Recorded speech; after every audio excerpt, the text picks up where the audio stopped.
We all have a life, but we struggle to live it. So we need tips.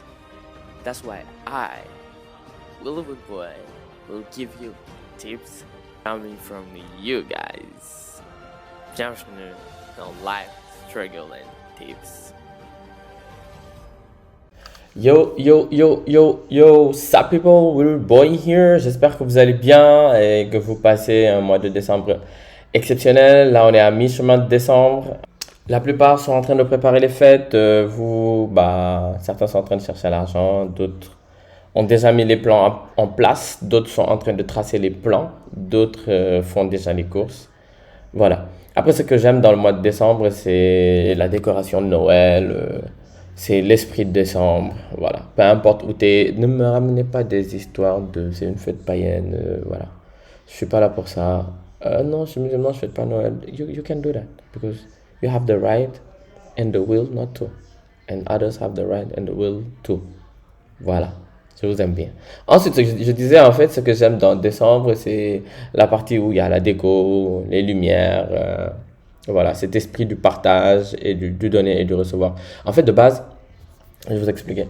De base, en fait, ce qui est important dans Noël, c'est ça.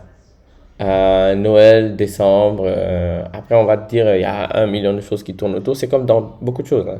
Il y a 1 million de choses qui tournent autour de beaucoup de choses, mais là, ce qui est plus important, ce que les gens mettent le plus en avant, c'est le partage. Parce que décembre, c'est le mois de partage, parce que dans décembre, il y a Noël, et Noël, c'est le mois de partage. Et Noël, c'est la fête du partage, en fait. C'est la fête du donner et du recevoir. C'est la fête où tu donnes des cadeaux à quelqu'un, et la personne te donne des cadeaux, whatever, something like that. In a very, very, very random way. So, this is Christmas, and j'espère que, bon, c'est pas la semaine de Noël, c'est la semaine prochaine. Vous savez, en fait, je pensais qu'on allait avoir... le mois de décembre, c'était quelque chose comme 4 épisodes. Normalement, c'est 5 semaines, donc 5 épisodes, mais finalement, on va en avoir 4 parce que la semaine dernière, malheureusement, je n'ai pas pu vous poster un épisode. Une semaine de folie pour moi. Trop long à expliquer ici, mais je peux vous dire que voilà, il n'y avait pas une fenêtre de tir pour poster un épisode. C'était absolument pas évident pour moi. Mais aujourd'hui, je suis là. I'm making this episode because I need to post. I want to post. I know that you guys want me to post. That's why, people, I'm here recording this episode for all of y'all, for all of us, because this is a really, really, really important episode. C'est un épisode que j'ai choisi au détour je sais pas, d'une vidéo, je sais pas quoi, ça m'a inspiré. Je me suis dit, you know what, you have to make that episode. And you know what, I'm making that episode. J'espère que vous allez tous bien, chacun là où il est, que vous prenez soin de vous, vous vous couvrez parce qu'il fait très froid si vous êtes hors du Sénégal, que vous êtes en Europe, au Canada, il fait froid, c'est pas le mot. Voilà, au Sénégal, il y a beaucoup de vent, il fait très frais. Donc couvrons-nous, protégeons-nous. On a des températures qui baissent de 18. Mais nous, on est des Africains, on ne connaît pas ça. Voilà. Alors, buckle up people, because you and I, in this pod, we are going to kill it.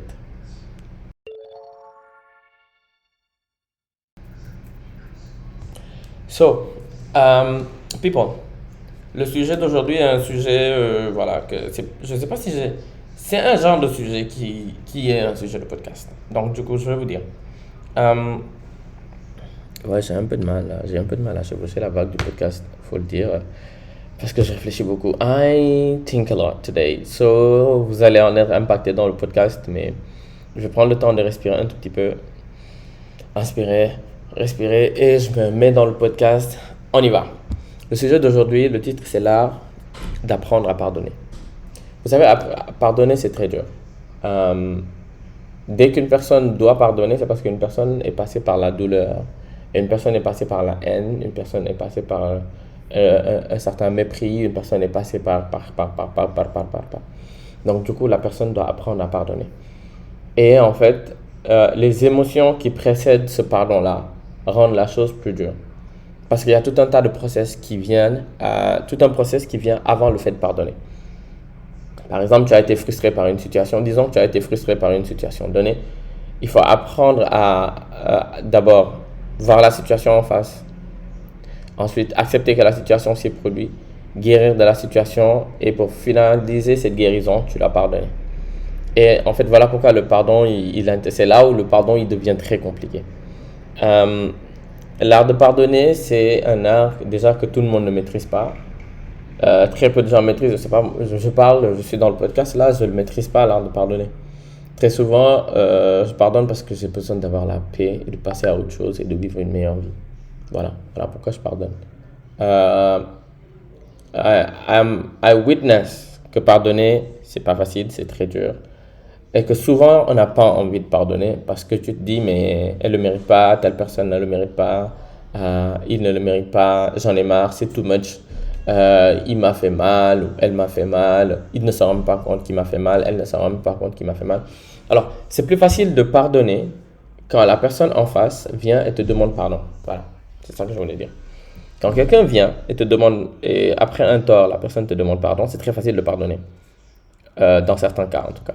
Parce que vous savez, cette boule qu'on ressent dans le cœur, le ressenti, la frustration, elle s'étiole, elle s'efface et on se sent un peu plus léger parce que la personne a accepté qu'elle nous a fait mal. En fait, dès que la personne acknowledge the fact that she or he did hurt us, on se sent beaucoup mieux. Quelque part, on se sent beaucoup mieux parce on se dit, c'est une forme de justice. En tout cas, pour certains cas où on t'a fait mal. On se dit que c'est une forme de justice et là, ça va. Dans d'autres cas, tu as envie que la personne, par exemple, qu'elle aille en prison, qu'elle vive certaines choses et là, après, elle peut te demander pardon et là, tu la pardonnes, tu vois. Mais le plus important, c'est quand quelqu'un pardonne.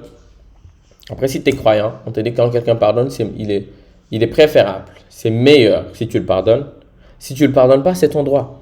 Parce qu'il faut le rappeler, pardonner ou ne pas pardonner, c'est ton droit le plus absolu de pardonner ou de ne pas pardonner quand tu as subi un préjudice. Maintenant, si tu pardonnes, c'est meilleur. Si tu prends la décision de pardonner et de dire, je vais lui pardonner, tu passes à autre chose, c'est meilleur. Maintenant, si tu prends la décision de ne pas pardonner à la personne, c'est ton droit. Parce que c'est à toi qu'on a fait mal, c'est à toi qui as vécu le préjudice. Donc, du coup, tu décides de ne pas pardonner. Tu décides juste de, ok, j'ai envie que, voilà, elle vive la même chose que moi. Je décide de ne pas lui pardonner. Après, si tu es musulman, tu sais ce qui va se passer quand quelqu'un t'a fait mal, que tu lui pardonnes pas et que quand vous allez mourir, voilà. Quand tu es chrétien aussi, pareil, voilà. Et après, les autres vont te parler de karma. Karma is what you did will be done to you. Ce que tu as fait, on te fera. C'est ça le karma, parce que le karma vient de l'hindou et du bouddhisme. Je sais même pas si on dit ça de l'hindou et du bouddhisme.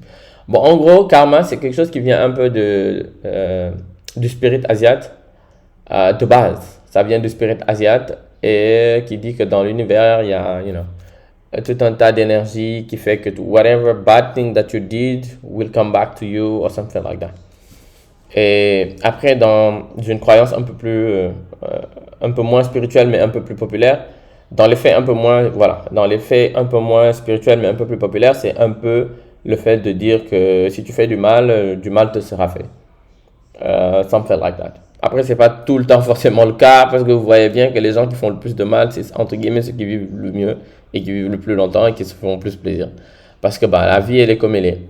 J'ai envie de m'étendre dessus dans la spirit musulmane et dans la mystique musulmane et dans la logique musulmane, mais tout le monde n'est pas musulman dans le podcast et c'est pas le but de ce podcast. Voilà. Mais vous comprendrez que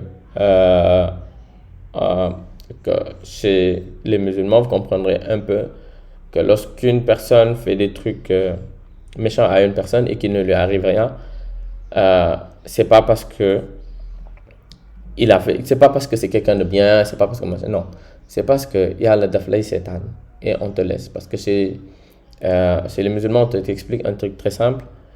C'est à chaque fois que tu as une douleur qui a la taille de la pointe d'une aiguille, on t'enlève des péchés. Mais dis-toi que quelqu'un qui te fait du mal et depuis lors n'a vécu aucun mal de son côté, c'est qu'on lui enlève aucun péché. Il ne vit aucun tourment, il est hyper heureux, il vit sa vie à son apogée. On lui pardonne rien. Ça veut dire on lui pardonne pas. Il n'a pas vécu de tourments qui font en sorte que quelqu'un lui pardonne des péchés. That guy se vit dans des problèmes que lui-même il ne sait pas encore. Des fois, il faut juste regarder la chose de ce côté-là et te rendre compte que, wow, he's into trouble, bigger than what he did to me. Something like that.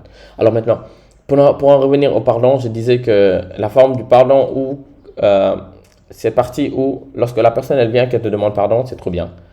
Parce que c'est plus facile à pardonner. Maintenant, il y a cette partie où la personne ne te demande pas pardon et elle ne dit rien. Donc, je ne sais pas si elle a accepté le fait qu'elle t'a fait du mal ou si elle n'a pas accepté qu'elle t'a fait du mal. Tout se passe dans ta tête. À cet instant, quand tu overthink, tu vas te faire beaucoup de mal. Ce que tu peux faire, si tu ne pardonnes pas, ce que tu peux faire, c'est te recentrer sur toi-même, et ça revient toujours à ce que j'ai l'habitude de dire. Il faut apprendre à se connaître, il faut apprendre à faire de la méditation qui va te reconnecter à toi, apprendre à se connaître qui va te permettre de connaître les choses qui te trigger, les choses que tu vis tous les jours, tes émotions et tes sentiments. Et donc, du coup, tu vas pouvoir passer à autre chose plus facilement, réfléchir à ceci ou pas, ne pas overthink par rapport à une situation ou vivre une situation de manière différente. Donc, du coup, tu vas juste te connecter à toi-même, tu vas te recentrer sur toi et tu vas passer à autre chose. Ce qui fera que tu vas peut-être lui en vouloir dans un coin de ta tête, mais ça va pas être le centre de ton attention. Pourquoi je reviens sur cette histoire de centre de ton attention? Quand quelqu'un te fait du mal, tu as constamment le cœur qui bout parce que la personne t'a énervé, la personne t'a fait mal, la personne t'a fait quelque chose. Et donc, du coup, constamment dans ton cœur, tu ressens cette haine qui monte, cette haine par rapport à cette personne-là, ou ce dégoût, ce dédain par rapport à cette personne-là. Tu as ce dédain-là qui monte et qui grimpe. Mais ce qui est fou par rapport à ce dédain-là, c'est que ça te bouffe de l'énergie. Ça veut dire, on a tous eu cette période où on était, je sais pas, après un examen, tu es écroulé, tu dors pendant longtemps, pas parce que tu es fatigué physiquement, mais tu es fatigué mentalement. C'est normal, tu as beaucoup réfléchi. On a tous eu une session de sport intense, après tu es fatigué, tu dors, c'est normal, tu as beaucoup utilisé ton corps. Ah oui, j'ai shooté mon setup là. Tu as beaucoup utilisé ton corps, ce qui fait qu'après tu es fatigué physiquement. Maintenant, ce que la haine fait, la haine te fatigue à la fois physiquement parce que il peut y avoir des répercussions, mais elle te fatigue surtout mentalement. Mais principalement, la haine te fatigue mentalement, tu vois. Et donc, du coup, ça te bouffe tellement d'énergie, tu es souvent fatigué parce que tu as brûlé de l'énergie. Et tu n'arrives pas à réfléchir calmement. Mais c'est surtout, tu n'es pas forcément rationnel quand tu as souvent la haine par rapport à quelqu'un, par rapport à un sujet, par rapport à quelque chose. Et souvent, quand tu subis un truc, non seulement tu as une haine envers une personne, mais tu as une haine envers tout ce qui tourne autour de ce sujet-là, tu vois. Et donc, du coup, ça biaise ton jugement de base et ça t'empêche d'être une meilleure version de toi-même. Donc, toi, ton but, c'est d'être une meilleure version de toi-même. Toi, tu t'enfermes dans un cycle de haine infini. Pourquoi je parle de cycle de haine? C'est la haine, il y a un cycle qui ne se ferme pas, et un cycle qui se transmet de personnes blessées à personnes blessantes. Si je ne me trompe pas. La personne qui te blesse te transmet ce cycle, et toi, soit tu blesses une autre personne ou tu fermes le cycle. Parce que des fois, tu vas blesser une autre personne parce que tu vas te venger, ou tu vas blesser la même personne parce que tu veux te venger. Et c'est un cycle qui continue. La meilleure chose que tu puisses faire, c'est de refermer le cycle. C'est d'absorber cette énergie-là, la convertir et de la faire sortir autrement. Parce qu'en fait, la plupart des haines viennent de différents trucs. Souvent, quelqu'un t'a fait mal parce que tu t'es senti impuissant, tu as mal. Tu es plus énervé parce que tu t'es senti impuissant que ce qu'il t'a fait à toi. Ou des fois, tu as plus honte de ce que tu as vécu ou de comment tu l'as vécu que de ce qu'il t'a fait à toi ou de la manière ou de ce qu'il t'a fait ou elle t'a fait tout court. Donc, du coup, vu que c'est la personne à l'origine, tu ramènes tout sur la personne. Et normal, ce qui est très normal parce que c'est la personne l'origine. Mais quand tu prends du recul, tu fais face à toi, tu veux toujours te faire justice, ce qui est très normal en fait. Vouloir avoir raison ou bien vouloir que justice soit faite n'a rien à voir avec le fait de pardonner ou ne pas pardonner quelqu'un. Tu dis, moi de moi à moi, j'ai pardonné à la personne là, j'en ai fini avec la personne là. Mais si justice doit être faite, justice va être faite. En fait, c'est deux choses qui ne sont pas obligées d'aller ensemble. C'est pas forcément obligatoire qu'ils aillent ensemble.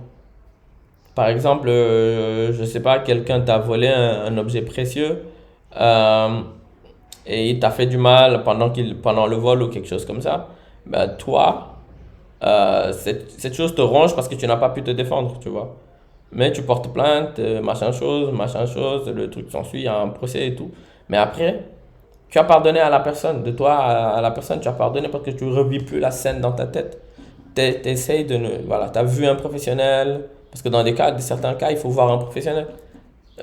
Ils vont t'aider à mieux t'en sortir. Donc, tu vois un professionnel, il t'aide à t'en sortir, tu vis une meilleure chose. Après, tu pardonnes à la personne. Après, tu pardonnes à la personne moralement et énergiquement. Maintenant, du côté de la justice, là, tu laisses la justice faire son taf et après, ça te permet de te libérer davantage. Après, certaines personnes ont même gain de cause quand la justice est involved, mais ont toujours mal après parce que c'est pas exactement la manière dont ils voulaient que la personne souffre. It doesn't work that way. Maintenant, ce que ça te fait à toi quand tu pardonnes, je vais t'expliquer. Je vais vous expliquer l'allégorie du serpent qui te mord. On dit le fait de ne pas pardonner, très souvent, c'est comme courir après le serpent venimeux qui t'a mordu. Courir après le serpent venimeux qui t'a mordu, c'est précipiter ta faim. Attends, je vous fais le topo. Tu te fais mordre par un serpent, le serpent est venimeux. Parce que tu t'es fait mordre par le serpent, tu as tellement la haine contre le serpent, tu veux le tuer, tu cours après le serpent. Qu'est-ce que ça fait? Ça accélère ton rythme cardiaque, qui accélère la circulation de ton sang, qui permet au venin d'arriver plus facilement à ton cœur et de te tuer. Tu meurs alors que tu n'as même pas pu tuer ton assaillant, ton agresseur, celui qui est à l'origine de ta mort. Voilà. De ta blessure de base, ensuite de ta mort. Alors que ce que tu aurais pu faire avec du recul, c'est te calmer, te faire un garrot, faire couler le sang, appeler les secours, tu es en vie. Organiser une chasse, on tue le serpent est mort.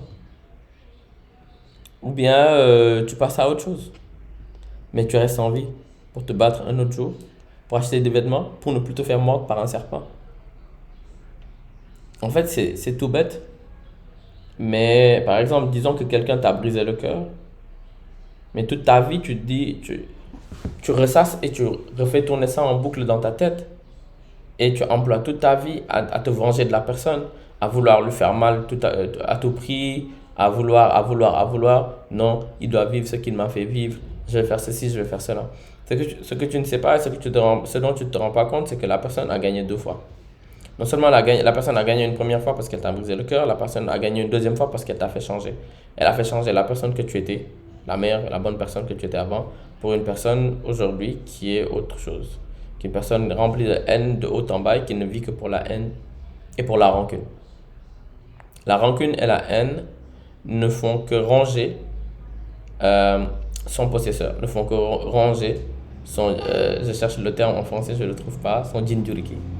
En fait, si vous regardez les animés, vous allez savoir que la rancune et la haine, oui, son hôte, voilà. La rancune et la haine ne font que ranger son hôte. Quand vous, euh, quand vous, quand vous stockez de la rancune et de la haine, tout ce que ça fait, c'est ça vous ronge. Au fur et à mesure, ça vous bouffe, ça vous bouffe, ça vous bouffe. Vous savez qu'est-ce que la rancune et la haine y bouffent? La rancune et la haine bouffent tout ce qu'il y a comme joie et comme paix à l'intérieur de toi. Une personne qui n'a pas de joie et qui n'a pas de paix n'est pas recentrée, n'est pas connectée à soi-même et ne peut pas vivre une meilleure vie. Et donc, du coup, toi, tu laisses un élément extérieur te dicter ta conduite, te dicter ta vie, te dicter ton ressenti. Parce que tu as laissé la personne t'énerver, un. Deux, tu as laissé la personne te faire engranger du ressenti. Tu as laissé la personne te faire stocker de la haine. Tu as laissé la personne te faire stocker de la rancune. Et toi, tu as accepté de stocker tout ça et de garder tout ça et de vivre selon les règles de la personne parce que tu vis selon tout ça. À partir d'aujourd'hui, je vais faire ça. À partir de ça, il va voir ci. Et tu te rends compte que tu te fais mal à toi. Après avoir laissé quelqu'un te faire mal, tu te fais mal de manière volontaire. Parce que quand un agresseur il vient, il t'agresse, c'est pas de ta faute. Maintenant, si tu revis l'agression en boucle tous les jours, c'est de ta faute. Parce que tu as différents choix. Soit tu essaies de te débarrasser de ce souvenir, soit tu vas voir un spécialiste qui va t'aider à t'en débarrasser. C'est une question de choix. Alors, on sait tous que lorsqu'on commence à s'énerver, on n'a pas envie de s'arrêter, on a envie que ça escalade. Parce qu'en fait, je vais vous faire un truc, je vais vous faire un dessin tout simple. Disons que la colère, c'est comme le feu et la paix, c'est comme de l'eau. La colère a besoin de vent, le feu a besoin de vent et d'oxygène pour devenir plus grand. L'eau a besoin de calme pour s'apaiser. Donc ça veut dire toi, dès que tu alimentes ta colère, elle grimpe. Alors que ce que tu peux faire, c'est juste te recentrer sur toi, te poser, peser le pour et le contre, voir ce qui va te permettre d'aller de l'avant. Pas ce qui va te soulager, entre guillemets, sur le coup. En fait, on agit de la même manière pour la plupart des choses. Euh, Par exemple, quand tu dois faire un achat impulsif, tu veux juste ressentir a high level of dopamine sur le coup. Quand tu vas sur les réseaux sociaux, on veut tout tout de suite. C'est ça le problème avec notre génération, c'est qu'on veut tout tout de suite. On veut tout avoir tout de suite, on veut tout voir tout de suite, on veut tout, on veut tout, on veut tout, on veut tout, on veut tout. Sauf que vivre d'une manière raisonnable et vivre d'une manière plus calme et plus centrée, ce n'est pas ça. Alors, ça ne veut pas dire qu'on est des moines, on y arrive, on fait des trucs incroyables, mais quand tu prends le temps, voilà pourquoi les gens ils disent, je ne sais plus où est-ce que j'avais lu ça, ils disaient à chaque fois que tu dois répondre, prends le temps d'inspirer, de respirer. Ne réponds pas aussitôt, ne réponds jamais aussitôt. Prends toujours le temps d'inspirer et de respirer. Prends toujours 2 secondes de silence avant de respirer. Ça te permet d'avoir des réflexes, pas comme moi, hein. Ne faites pas comme moi. Ça va vous permettre d'avoir des réponses sages. Ça va vous permettre d'avoir de la retenue. Ça va vous permettre de canaliser au cas où vous êtes en colère, votre colère. Ce qui fera que les gens vont dire, mais lui, il n'a pas de problème, machin chose. Il en a. C'est juste qu'il laisse pas ses problèmes dicter sa vie. Parce qu'en fait, dans la vie, comme disait Jean-Paul Sartre, on est tous responsables de ce qu'on fait, de ce qu'on fait et de ce qu'on se fait. You know? Le plus important, moi, ce que je dis, et j'ai l'habitude de le dire, c'est pas ce qu'une personne t'a fait. C'est pas ce qu'un événement t'a fait. C'est pas ce qu'une situation t'a fait. Mais c'est ce que tu as fait de ce que cette situation, cette personne, cet événement t'a fait. Si tu as vécu un événement, machin chose, qui t'a fait mal, oui, je dis beaucoup machin chose. Tu as vécu un événement qui t'a fait mal, qui t'a traumatisé, entre guillemets, tu prends de la rancune, tu prends de la haine, ça boue à l'intérieur de toi et tu le laisses perdurer, c'est ce que tu as décidé de cultiver. Mais si tu as vécu un élément, mais tu as décidé d'apprendre de cet élément, tu prends du recul et tu te dis, c'est pas de ma faute si telle et telle chose me sont tombées dessus. C'est telle personne et telle personne qui m'a fait ça, qui m'ont fait ça, ou telle personne m'a fait ça. Tu prends du recul, très souvent tu vas te rendre compte que la personne qui t'a fait mal est 2 fois plus tourmentée que toi. Des fois, juste le fait de savoir que la personne qui t'a fait mal juste parce qu'elle est tourmentée, et peu importe à quel point elle peut te faire mal, tu ne pourras pas vivre la moitié de la douleur qu'elle est en train de vivre. Juste ça peut te calmer. Et la meilleure chose que tu puisses faire, c'est juste vivre heureux. Et que la personne là te voit heureux ou heureuse malgré ce qu'elle t'a fait, et c'est elle-même qui aura mal. La meilleure manière de faire mal des fois à quelqu'un, c'est de vivre heureux devant la personne. Mais surtout quand c'est une personne qui est méchante et qui te veut vraiment du mal, la personne va se dire, mais comment avec tout ce que je t'ai fait, tu arrives quand même à vivre heureux? Comment avec tout ce que je te fais, tu arrives quand même à sourire, à vivre? Oui, parce que tu as décidé de ne pas laisser cette personne te dicter ta conduite. Tu as décidé de ne pas laisser la personne là activer ton interrupteur de colère ou pas. Parce que la seule personne qui devrait avoir ce choix d'activer l'interrupteur de colère ou pas, it's you. It has to be you. It should be you and no one else. If you do it, and when you do it, you will make the rest of your life the best of your life. Faut paraphraser E.T. the Hip Hop Preacher. And you have to do it. C'est pas évident, mais c'est vraiment pas évident d'être face à une situation où l'on t'a fait mal, où on t'a fait vivre des choses et que tu dois pardonner. Et surtout, la meilleure partie, c'est passer à autre chose. Quand tu pardonnes, tu as la paix. Souvent, quand tu pardonnes, ne te dis pas que tu le fais pour l'autre. Non, non. soo ko baalee day yomb pour toi parce que si la paix, le pardon te libère toi. Garder de la haine, garder un ressenti te prend toi otage.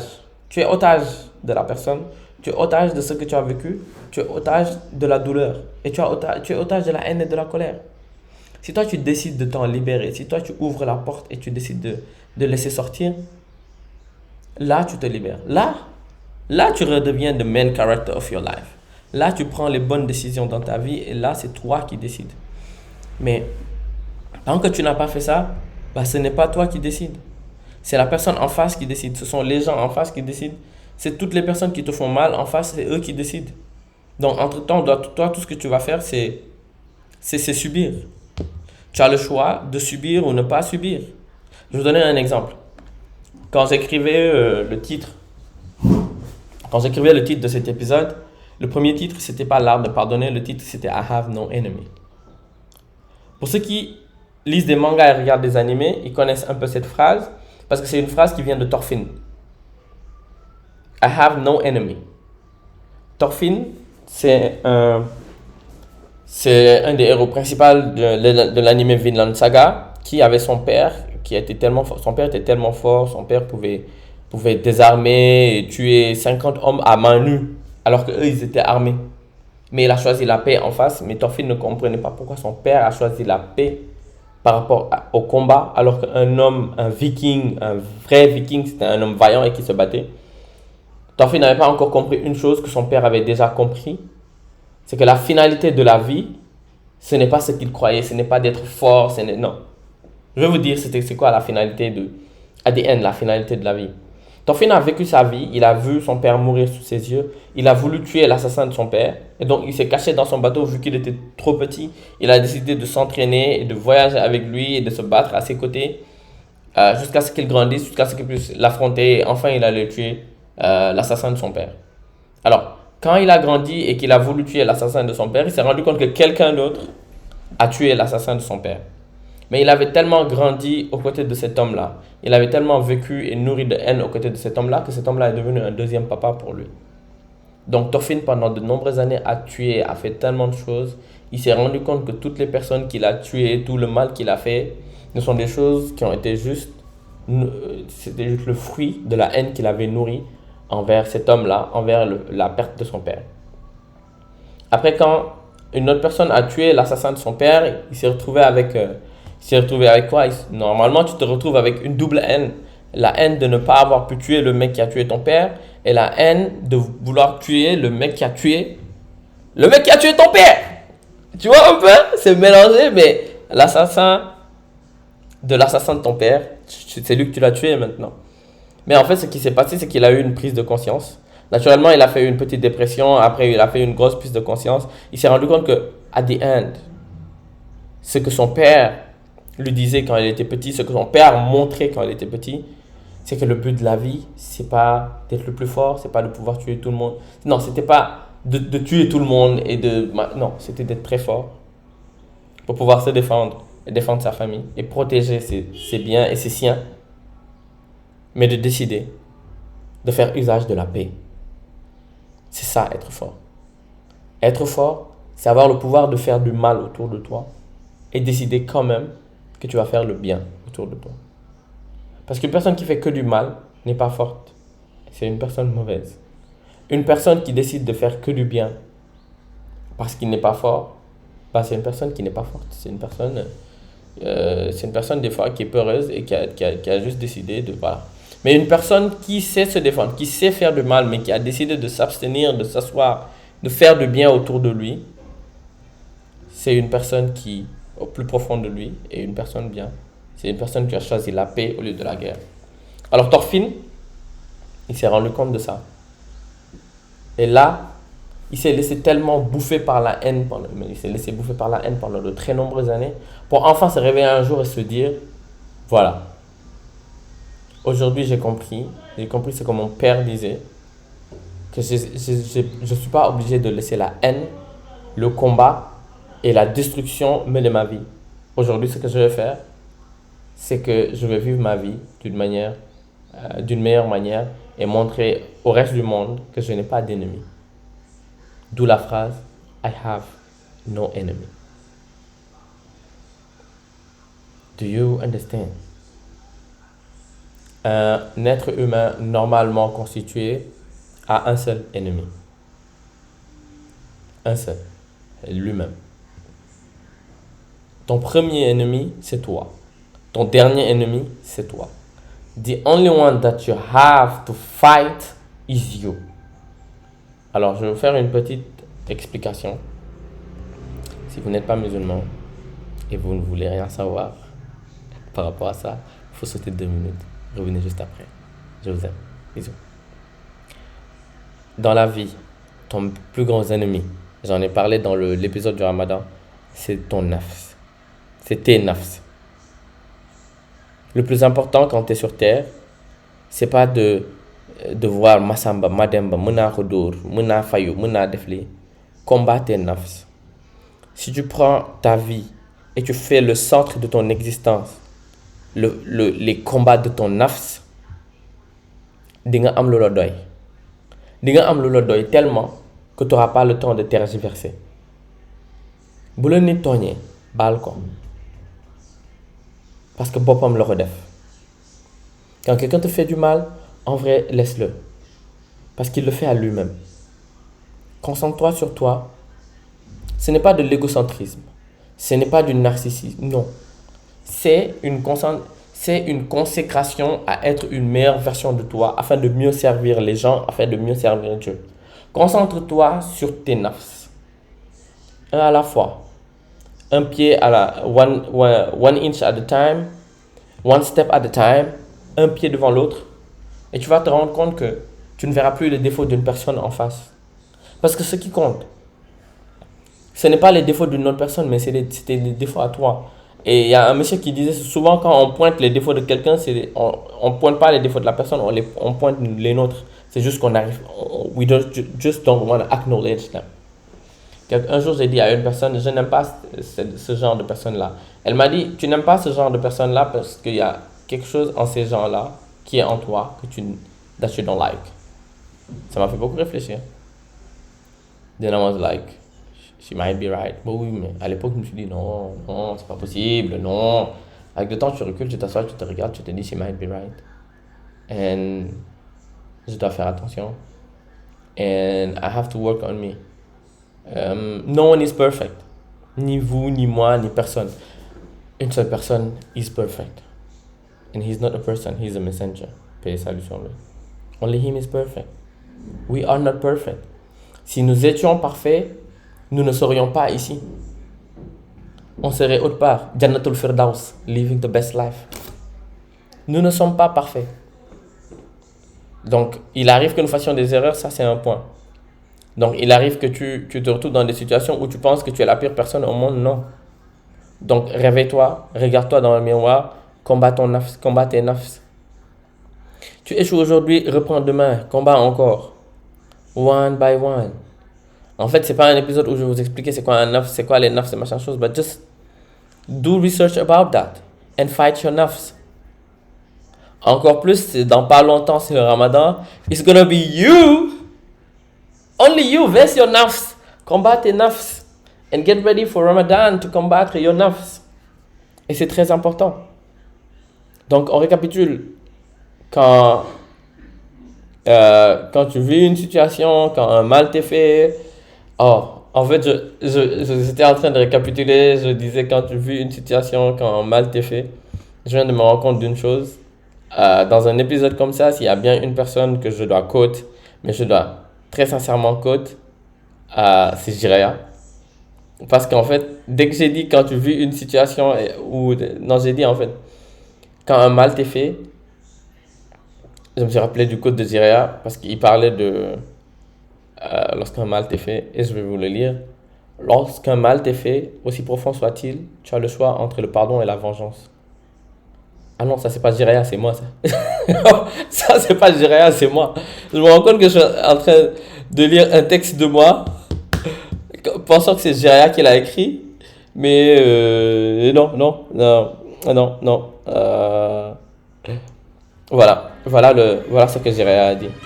Jiraya a dit, connaître la souffrance nous aide à grandir, Et grandir, cela signifie être capable de choisir par soi-même l'attitude à adopter dans n'importe quelle situation. C'est savoir apporter la bonne réponse après avoir expérimenté la douleur et y avoir réfléchi.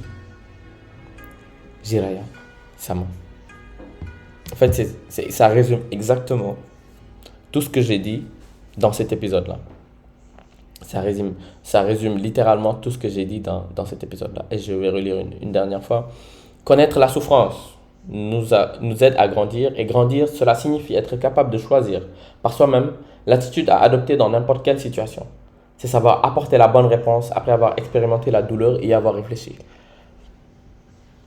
Connaître la souffrance, on t'a fait du mal, tu connais la souffrance. Nous apprend à grandir, tu apprends de cette situation-là, tu vis la situation-là et tu en sors meilleur parce que tu as appris de l'expérience, tu sais que c'est une chose qui ne va plus jamais t'arriver et quelque part, tu vas apprendre à être une meilleure version de toi car, ici il dit, et grandir, cela signifie être capable de choisir par soi-même l'attitude à adopter dans n'importe quelle situation.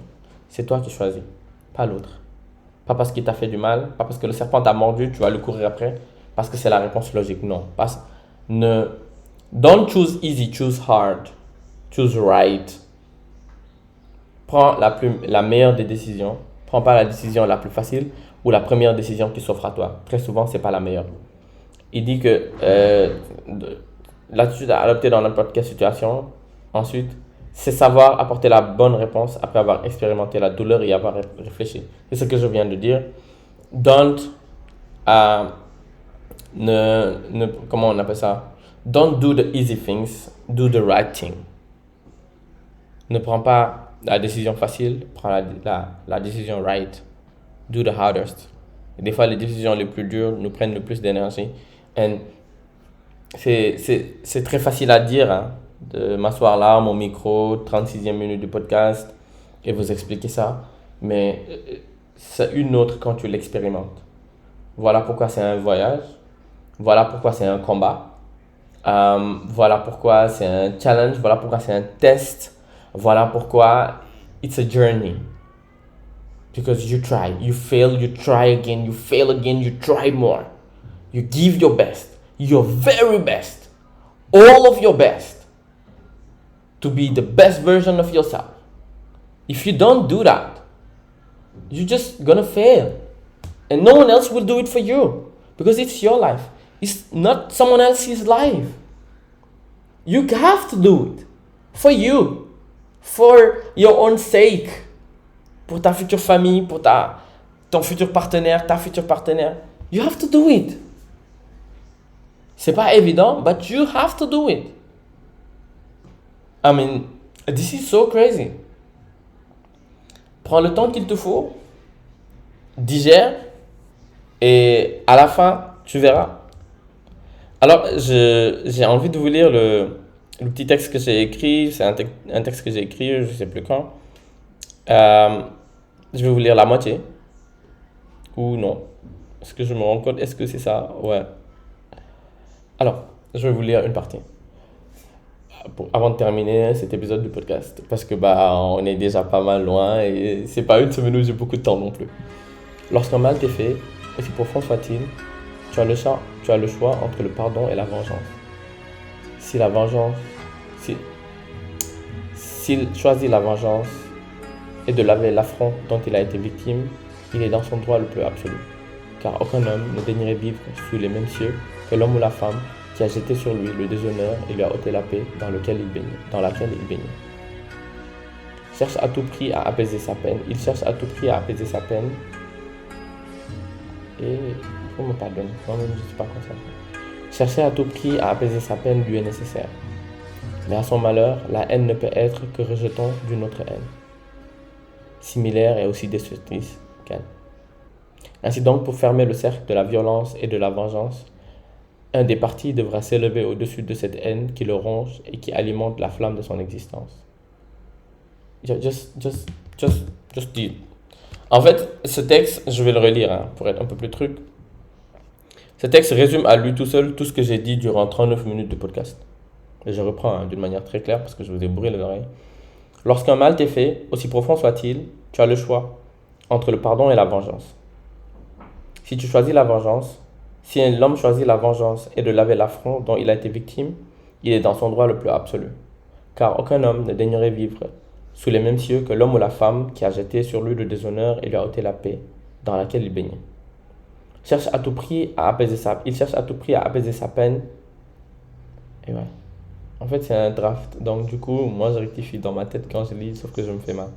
Chercher à tout prix à apaiser sa peine lui est nécessaire. Mais à son malheur, la haine ne peut être que rejeton d'une autre haine, similaire et aussi destructrice qu'elle.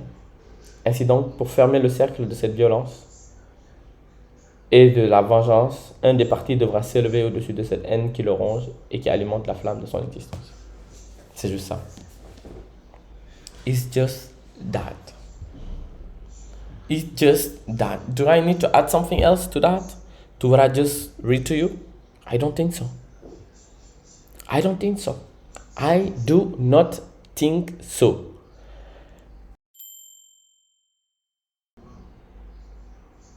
So people, c'était un réel plaisir d'avoir enregistré cet épisode avec vous.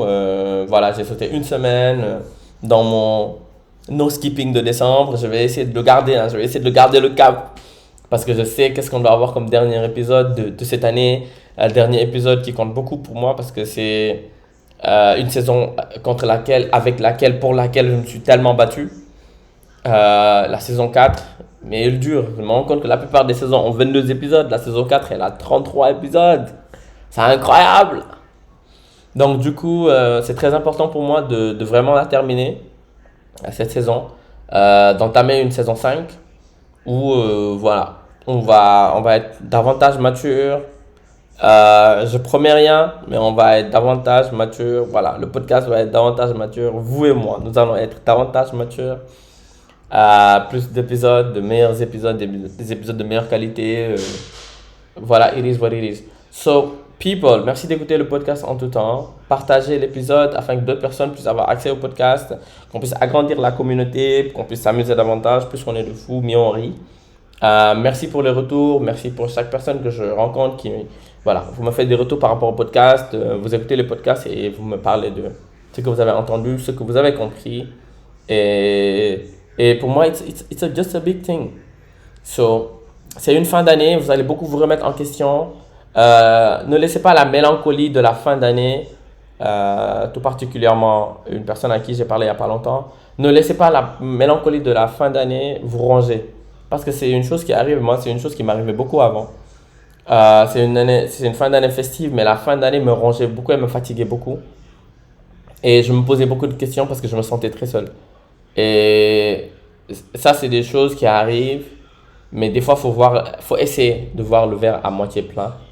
Quand il vous arrive des remous où vous vous sentez très mal, faites-vous un thé au thym, mangez du chocolat, and resist to sadness. Parce que des fois, you have to resist to sadness. C'est pas évident de se sentir mal et de décider de ne pas être triste. You have to resist to sadness. When I say you have to resist to sadness, because you can, tu peux resist to sadness.